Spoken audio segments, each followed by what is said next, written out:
Oke teman-teman, kembali lagi bersama saya Pedro Manoginadea.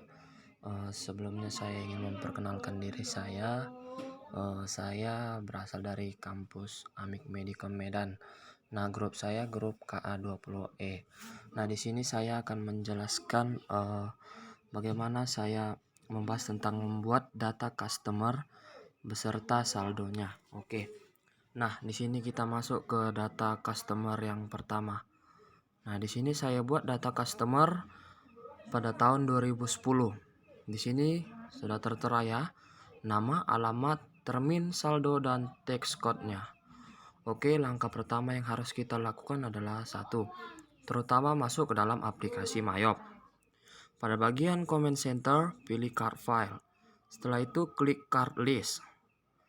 Ada itu nanti di bagian Mayop, aplikasi Mayopnya. Lalu klik tombol new yang ada di pada bagian bawah layar. Ada itu samping-sampingan. Selanjutnya pada bagian card type, buat menjadi customer. Itu bagian paling atas sebelah kiri. Nanti pilih kalau yang khusus customer, khusus supplier. Nah, di sini saya akan menjelaskan tabel yang saya buat yang ini ya teman-teman. Oke, di sini saya buat card type-nya customer. Nama perusahaannya ini. Yang pertama kita buat PT Bersama. Oke, card ID-nya kosong. Location-nya alamat yang pertama, terus address-nya di sini kita lihat ya, di Jalan Bersama. Oke, yang card type yang kedua, customer juga, namanya CV Mandiri. Ini ya, tabel yang kedua. Oke, yang location-nya di Jalan Perjuangan, sesuai tabel ya. Oke, begitu juga yang ketiga. Kita buat card type-nya customer, namanya PT Himpun, sesuai tabel. Card ID-nya kosong, location address ketiga di Jalan Perdamaian, sesuai tabel ya, teman-teman. Oke, setelah itu kita lanjut ke dalam selling details. Oke, di sini saya akan menjelaskan sedikit. Di sini kita masuk ke payment is due. Nanti di situ ada itu yang di bagian atasnya itu kan, bagian paling atas menu layar kita. Di situ nanti ada bagiannya selling details. Nah, di situ kita menjelaskan membuat data-data terminnya gitulah kurang lebih ya. Syarat yang diperlukan di dalam tabel tersebut. Nah, oke. Kita masuk ke payment is due. Di sini kita in a given number of days. Oke, di sini kita buat kenapa in a given number of day, karena dia memiliki syarat. Terminnya itu kan 8/15 N/30. Nah, itu kan termasuk di dalam syarat, makanya kita buat in a given number of days. Oke.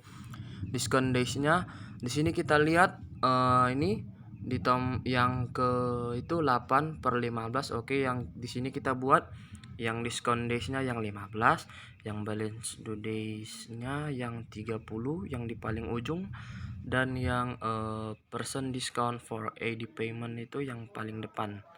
Tuh sesuai tabel yang pertama ini yang 8% ini. Yang ini ya teman-teman, yang 8/15 N/30.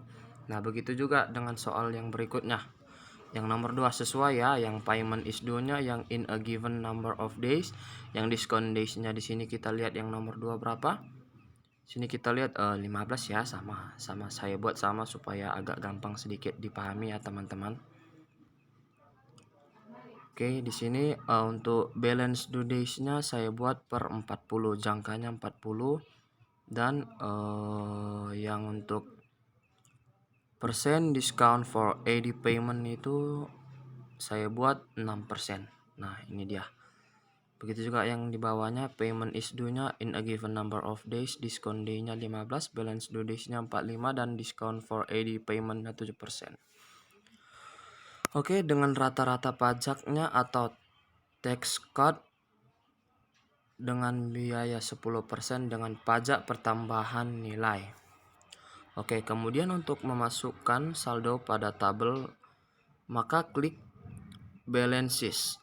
Ada itu nanti di sebelah bagian menu, di bagian menu mayapnya ya teman-teman.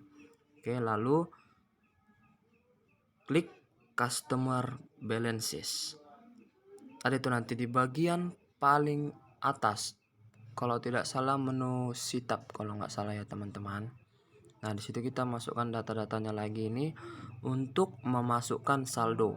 Oke, customer name yang pertama PT Bersama, sesuai tabel ya. Ini PT Bersama ini yang tadi saya buat paling atas. Oke ya. Terus oke, terminnya berapa? 8% 15 net 30.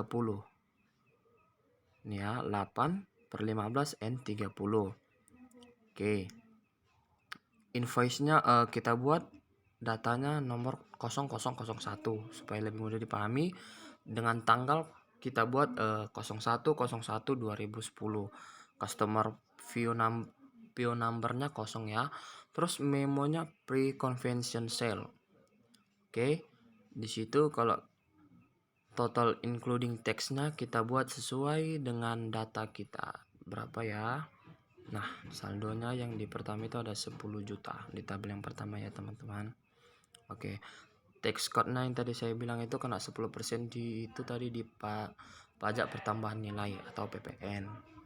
Oke, yang kedua customer name CV Jaya Mandiri dengan termin 6% 15 net per 40. Ya, ini ya teman-teman ya. Oke, 6 15 N per 40. Oke. Baru invoice numbernya kita buat 0002 biar sama dengan yang di atas tadi, berurutan dengan tanggal 02/01/2010. Customer phone numbernya 0, memonya pre-convention sale, total includingnya tadi berapa ya teman-teman? Oke, total includingnya tadi saya buat 20 juta atau dengan saldo 20 juta dengan tax code 10% yaitu pajak pertambahan nilai atau PPN. Begitu juga yang ketiga, customer name CV Jaya Mandiri, terminnya 6% 15 net 40. Kita lihat ya dengan yang paling atas. Ini dia. Oke, 715 N 45. Bentar ya teman-teman. Ya, ini dia.